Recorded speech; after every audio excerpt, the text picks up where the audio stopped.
All right, thank you very much. Thanks everyone for attending. And I want to thank PacBio for inviting me to share our Sequel II early access results with all of you.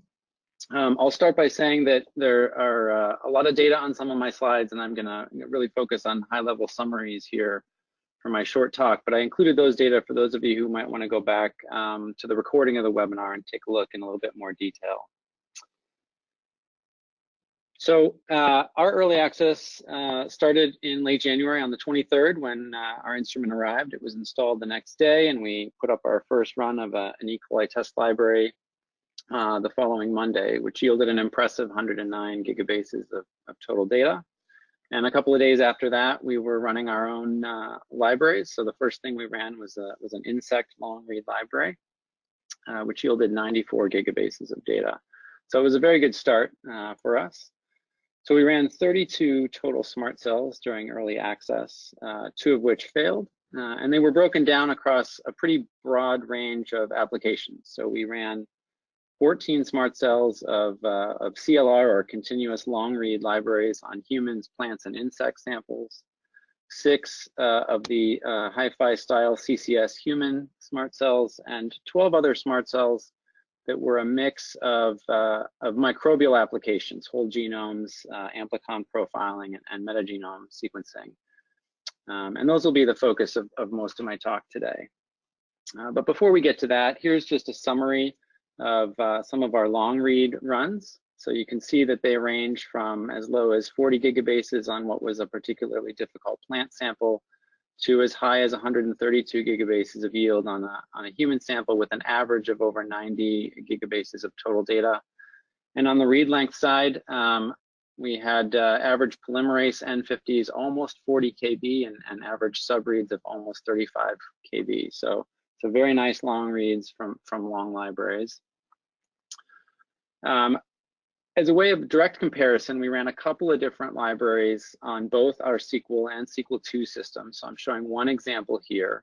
This is a plant genome that we sequenced with a long library that was about 85 kb in insert length with a 30 kb size selection. So you can see in the top panel that we were averaging just over 10 gigabases of data on the Sequel system.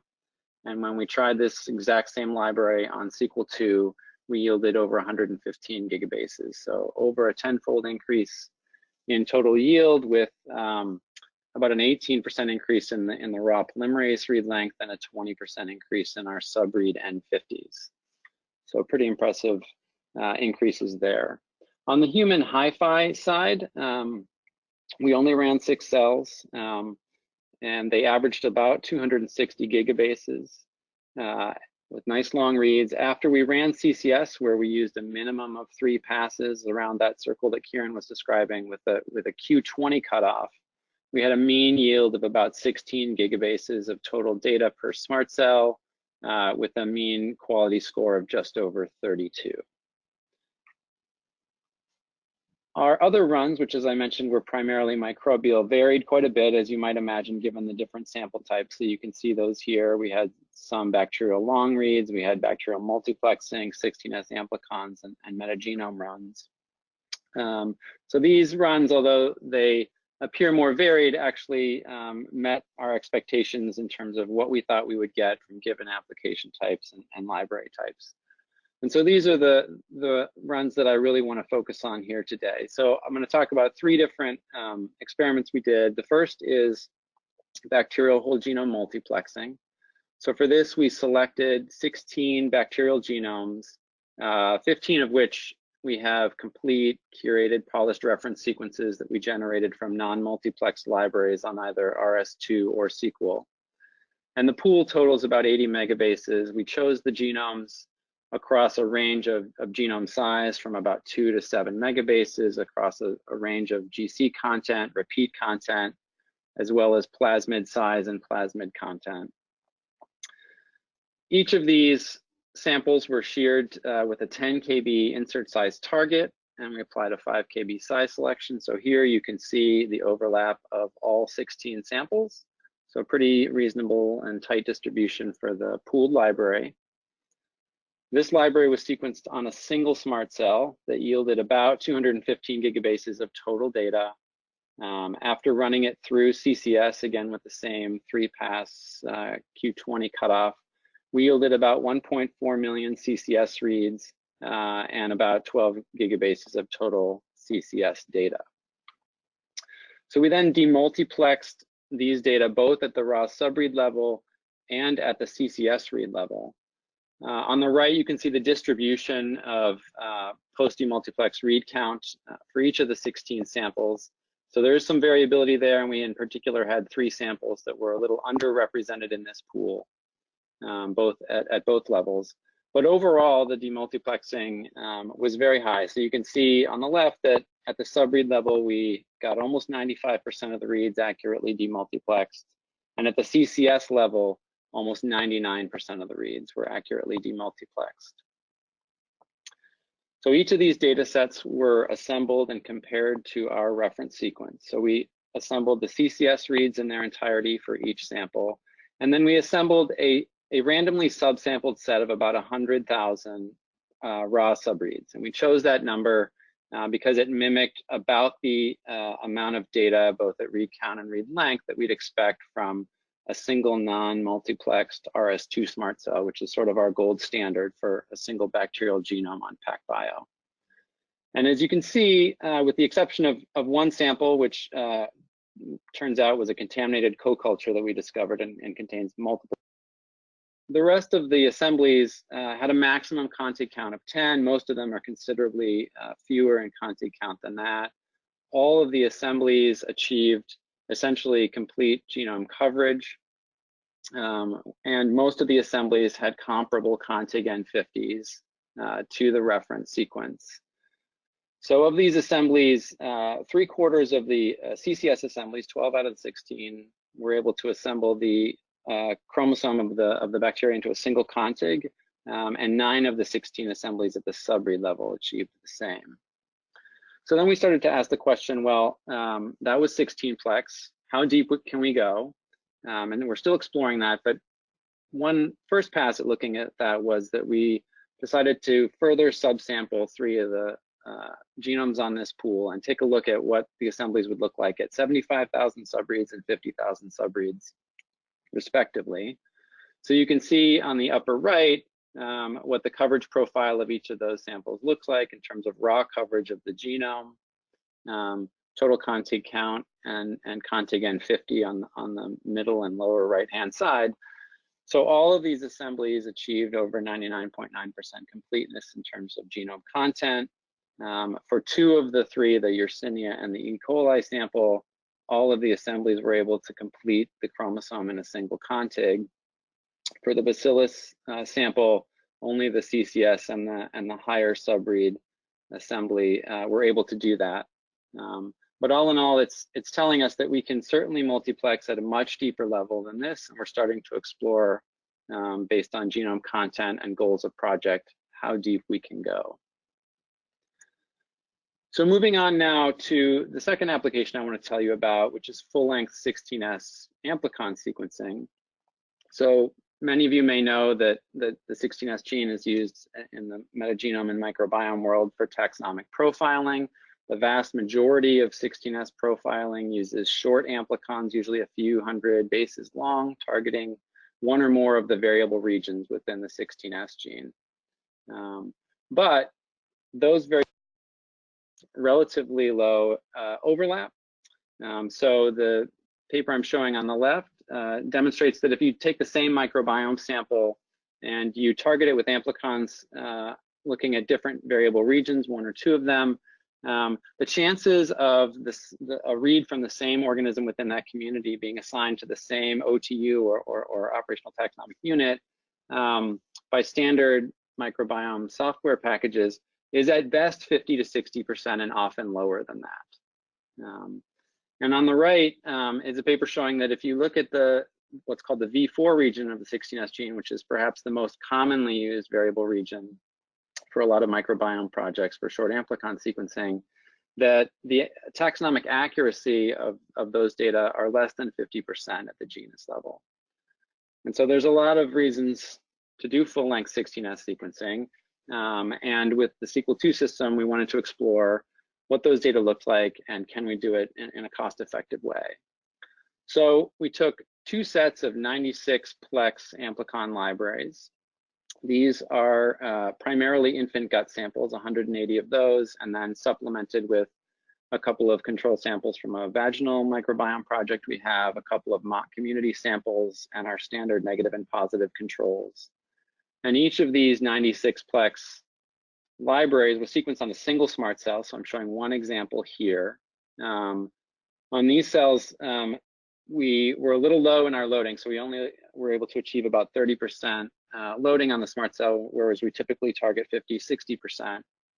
So in subsequent runs, we've done a better job with that. So we had a little bit less data here than we had hoped, but overall we yielded about 112 gigabases of total data from about 2.5 million reads. After running that through circular consensus algorithm, we had about 1.2 million full-length reads that made it through CCS. We then looked at the quality of those reads, and as we expected, the quality was very high. So on the left, you can see a plot of average quality for one sample, one data set out of this set across the length of the read, and you can see that it is not position dependent, it remains high, and it maxes out at about Q80.